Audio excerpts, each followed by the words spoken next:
parler cette fois du side de mode. Je vous ai parlé du main deck et vous avez peut-être été surpris de ne pas voir de Trinisphère dans le main deck, qui est un grand classique. C'est parce qu'elles sont en side. J'ai préféré les Hangarback.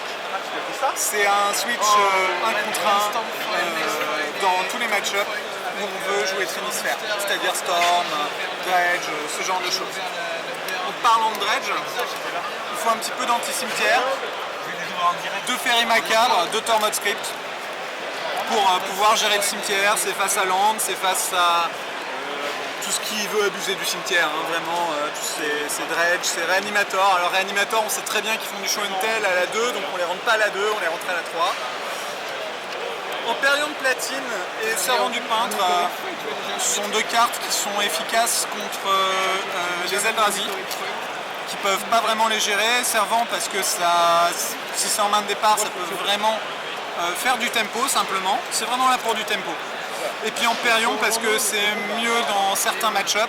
Tous les match-ups où le Titan, le Thundering Titan, fera pas son travail en enlevant des landes, on préfère Empyrean de Platine. L'Avocateur Phyrexian est surtout là pour Descent Taxes, pour gérer les JT, pour gérer les fioles. On n'a pas beaucoup de removal, donc voilà. C'est aussi bien contre Sneak Attack. Accessoirement, ça a d'autres usages, effectivement.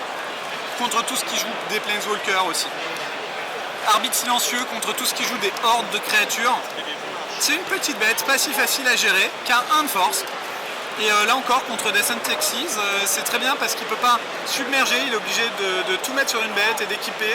Contre Grixis, c'est très intéressant parce que ces hordes de tokens vont être chez lui. Il va pouvoir attaquer qu'avec des Delvers et voilà. Dans le même ordre d'idée, on a Showstrap, la petite tech du jour. C'était juste pour aujourd'hui. Ça fait 1 à chaque créature qui attaque. Alors voilà. Pour tout ce qui joue 1 d'endurance, des créatures avec 1 d'endurance, même si ça vole. Elle vole. Voilà, enfin c'est. Tout ce qui joue des 1 d'endurance, ça aide vraiment. À noter pour le petit. Et ben comme il coûte 4 mana, on va voir que ça oui, prend pas. Il prend pas d'IK. Il prend pas d'IK, c'est tout à fait vrai. C'est aussi vrai du main deck du Coercive Portal qui est non decké. Et puis on a 2 cartes qui sont en 3 dans le main deck, Wasteland et Lightning Greaves. Elles sont déjà en 3 dans le main deck, on veut jouer les 4e dans les 75 pour aller plus vite avec Lightning Greaves. Et puis pour gérer les match-ups qui dépendent beaucoup des landes, Eldrazi, le miroir, voilà. Pour faire un petit peu plus de plan d'énial. Voilà, j'ai couvert un petit peu les options de side. Il y a plein d'autres options de side. Personnellement, je ne joue pas Ratchet Bomb parce que j'ai du mal à la jouer bien. Mais je pense que c'est une carte de side très valide dans ce deck.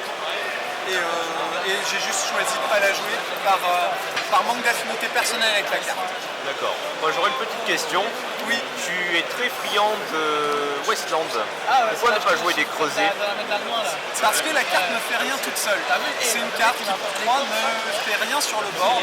Et en fait dans les match-ups où on va vouloir la jouer, c'est-à-dire Eldrazi et Land, ils ont tendance à aller plus vite et passer tout un tour à mettre un creuset. C'est la fin. Parce que si lui là explore Life from the Loam, on est dans l'espace, même avec la creuset. Même avec confrontation aussi, c'est pénible. C'est juste horrible. Ça sert à rien au final. Et contre Eldrazi, c'est pareil, il met trop de pression. Donc on a le temps de rentabiliser un creuset. Creuset serait bien si on veut faire un soft lock à base de Wasteland. Et en fait, c'est pas suffisant. L'autre option, si on veut pas être dans l'option Wasteland, c'est Mishra's Factory. J'ai vu des versions et je pense qu'elles sont intéressantes avec Mishra's Factory parce qu'à ce moment-là on met un petit peu plus de pression, un peu plus de early block, mais on a trop besoin de taper notre mana, on peut pas laisser Mishra en défense. Et Wasteland en fait ça évite de se prendre des Wasteland adverses si on est dans une situation de jeu où on veut pas, où le gars est obligé de faire Wasteland d'abord et qu'il n'a pas de bonne target, des choses comme ça. Ça arrive de casser des Wasteland pour casser des Wasteland. Ouais. J'ai pu remarquer ton argument sur creuset, c'est quand même vrai parce que j'ai pu jouer contre les mecs qui jouent creuset et sur Wasteland, ça faisait rien quoi. C'est en mode top deck, ça fait rien. C'est pas bon. Ce n'est pas une carte valide parce qu'elle n'a pas d'influence directe sur le board maintenant. En vintage, c'est pas du tout le cas parce qu'on joue Prime, plus Wasteland, plus parfois Ghost Quarter, et qu'on est déjà dans un plan prison qui est installé. Donc c'est le clou du cercueil, c'est-à-dire qu'à ce moment-là, au lieu de vouloir se sauver avec Creuset, c'est une carte qui impacte le bug dès qu'elle arrive, parce qu'elle va permettre de rejouer un casse-terrain. Alors que là, on n'est pas sur un plan casse-terrain dénial, on essaie de se défendre. Sur un plan aggro aussi. On est beaucoup plus en train de jouer du big mana. Big mana avec des big bets. C'est ça. La dernière option, que j'ai pas testée mais qui pourrait être très bien, à la place de Wasteland, ce serait d'augmenter le nombre de Solland, et à ce moment-là, il y a pas mine de gemme, veine de cristal qui serait tout à fait valide comme carte qui génère 2 mana. D'accord. Donc vous pouvez tester veine de cristal si vous voulez encore augmenter votre pourcentage de calice au tour 1. Ça roule. A bientôt.